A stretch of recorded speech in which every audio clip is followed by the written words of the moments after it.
Alors on va prendre un exemple qui est très souvent retrouvé, malheureusement, c'est les pulsions sucrées en soirée avec des problèmes de sommeil, y compris chez le sportif.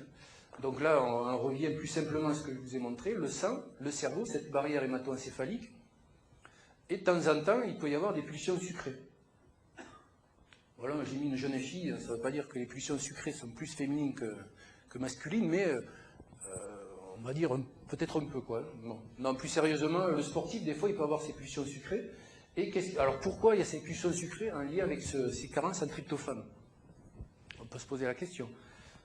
Tout simplement parce que le fait de manger sucré va faire monter l'insuline dans le sang, et une fois que l'insuline est montée, ça facilite le passage du tryptophane dans le cerveau.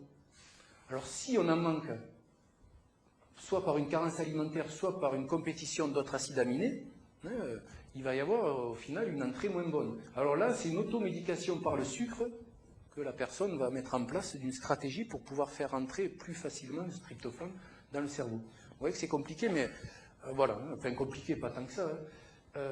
Finalement, ça va se manifester par des troubles du sommeil. Parce que cette sérotonine qui baisse, il y aura moins de mélatonine et donc moins de sommeil, etc. Donc un exemple qui est souvent retrouvé en consultation, c'est les pulsions sucrées en soirée, avec un problème d'endormissement. Là, on ne se réveille pas précocement, on a du mal à s'endormir. Alors en pratique, qu'est-ce qu'on peut faire?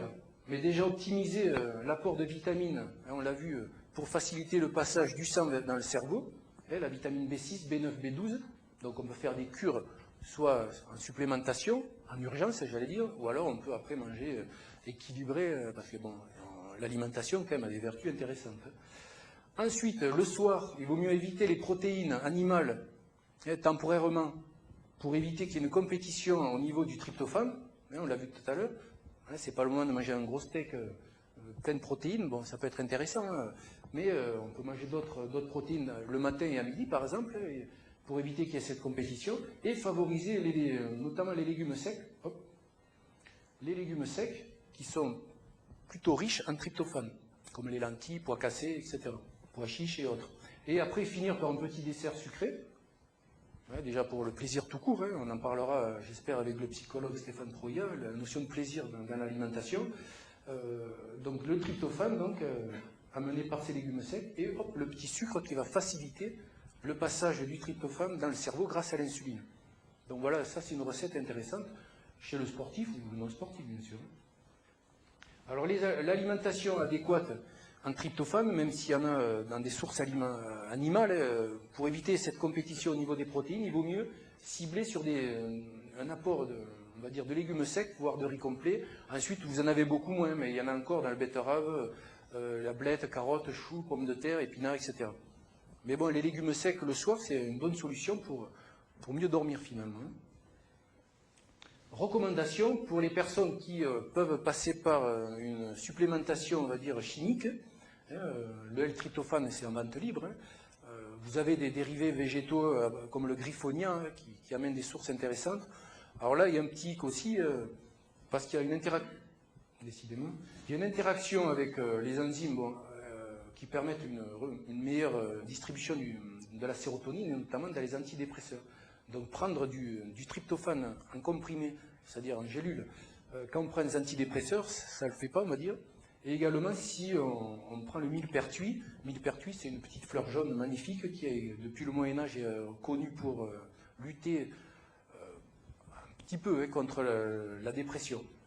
Donc millepertuis et tryptophane, ça ne fait pas bon ménage non plus, en termes de supplémentation. Alors comment évaluer un déficit en sérotonine, indirectement en tryptophane? Problème d'endormissement, mais plus de temps pour s'endormir. Les pulsions sucrées, on les a vues. Mais aussi, il peut y avoir une addiction à l'alcool et au tabac, plus importante. C'est pas que le sucre. On est sous tension, en fait. On va avoir une hyperactivité, parce qu'on verra que le tryptophane a tendance à calmer un petit peu. Donc, comme on en manque, la sérotonine est diminuée, et du coup, on est hyperactif. Voilà, donc les personnes qui sont stressées, hyperactives, ça peut venir de là aussi. On peut même avoir des attaques de panique. Donné. Il y a un état dépressif, voire colérique associé, et la constipation, on l'a vu tout à l'heure, peut être aussi retrouvée dans ce profil de déficit. Donc il y a des questionnaires bien établis, etc. Bon, là, je vous ai fait une approche un peu sauvage, mais on peut quantifier d'une façon plus intéressante. On peut doser même l'indiquant dans les urines, etc. Vous voyez, on peut aller très très loin dans l'évaluation. Un autre cas aussi, toujours avec ce tryptophane, donc très important, là plus particulièrement sur le sportif. Donc on se met dans l'hypothèse qu'on a les réserves en glycogène qui sont épuisées, c'est-à-dire sur des efforts ultra-endurants. Enfin, ultra-endurants, 2h30, c'est déjà pas mal. Il va y avoir donc utilisation des acides gras libres, autrement dit des lipides, et des acides aussi aminés ramifiés, qui sont dans le muscle.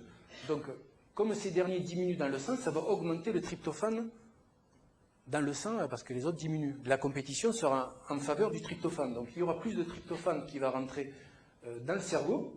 Donc cette fois, on en a trop de tryptophane. Et trop de tryptophane, ça va être trop de sérotonine, voire de mélatonine, et donc il va y avoir un effet un peu de freinage sur la motivation, etc. Donc on va avoir ce qu'on appelle la fatigue centrale.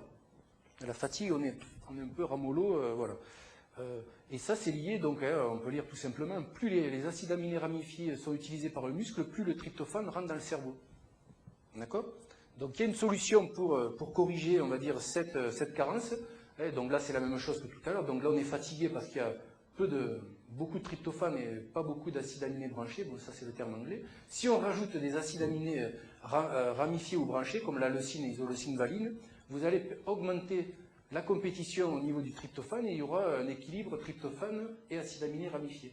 Du coup, la sérotonine sera moins fabriquée et on aura une fatigue diminuée. Donc ça, c'est un bon moyen, par cette approche psychonutritionnelle, de lutter contre ce syndrome général qui est la fatigue centrale. Donc, qu'est-ce qu'on peut dire au final sur les neurotransmetteurs? Donc, la dopamine, si on résume, c'est plutôt un accélérateur où on va démarrer l'action, sportive ou autre. La noradrénaline, c'est plutôt l'accélération. Une fois qu'on a démarré, il faut l'accélérer. Et le tryptophane, donc je veux dire, c'est le frein de l'action, on va la réduire. Donc si on n'arrive pas à réduire l'action, on va être en hyperactivité, c'est ce que je vous disais tout à l'heure. D'accord? Donc les trois sont très liés. Bon, c'est valable aussi pour les non-sportifs. Je démarre, j'accélère et je freine. On est d'accord. Alors si on peut faire, pour terminer sur les acides aminés, un petit résumé, on va dire il y a deux grands axes. L'axe noradrénergique, donc lié à la tyrosine, et l'axe sérotoninergique lié au tryptophane. Et là, vous avez donc, pour faire une petite synthèse, la noradrénaline qui est diminuée, donc vous avez une chute de la motivation et de la vigilance, et pour le tryptophane, l'humeur plutôt maussade, hyperactivité, trouble du sommeil et pulsions sucrées. Bon, là, très rapidement, parce qu'on est limité en temps, vous avez aussi la vitamine B6 qui est très très importante, on l'a vu. Déjà, naturellement, elle est plus basse chez les femmes que chez les hommes. Est-ce que c'est lié aux apports? Mais la pilule a un rôle clé. La pilule diminue l'absorption de la B6. Donc les sportifs sous pilule sont plus à risque sur la B6 à moins, donc moins de conversion en tryptophane. Enfin, vous voyez le truc. Pour des efforts très très longs comme le marathon, on arrive à faire chuter d'1 milligramme la concentration sanguine, donc c'est qui est énorme. C'est quasiment les ANC. Donc voilà. Alors là aussi, pour continuer un peu dans ce thème nutrition et acides aminés, on sait en gros que le sucre endort. Parce que quand on sucre, on fait rentrer du tryptophane plus facilement, du coup on endort un peu. Donc quand on fait une régate en solitaire, il vaut mieux manger des protéines qui réveillent, parce que la tyrosine va, entre guillemets, exciter par rapport à l'adrénaline et la noradrénaline. Voilà, donc stratégiquement, les rations de ces sportifs, c'est plutôt enrichi en protéines, c'est pas un hasard. Et on peut quand même rajouter aussi, même si au niveau du sport, les enfants qui ont du mal à s'endormir des fois le soir, c'est peut-être aussi qu'ils mangent trop de protéines avant d'aller se coucher. Voilà, donc il faut le répartir différemment. Les acides gras, très rapidement, les oméga 3. Ouais. Ouais, donc voilà, oméga 3 très important sur le cognitif. Bon, la taurine aussi très importante pour le magnésium, et notamment la dopamine aussi, parce que ça permet de mieux capter tout cela. Bon, je vais un peu vite. Bon, on en trouve dans les produits marins, notamment les palourdes, les dorades, etc. Donc la taurine très important.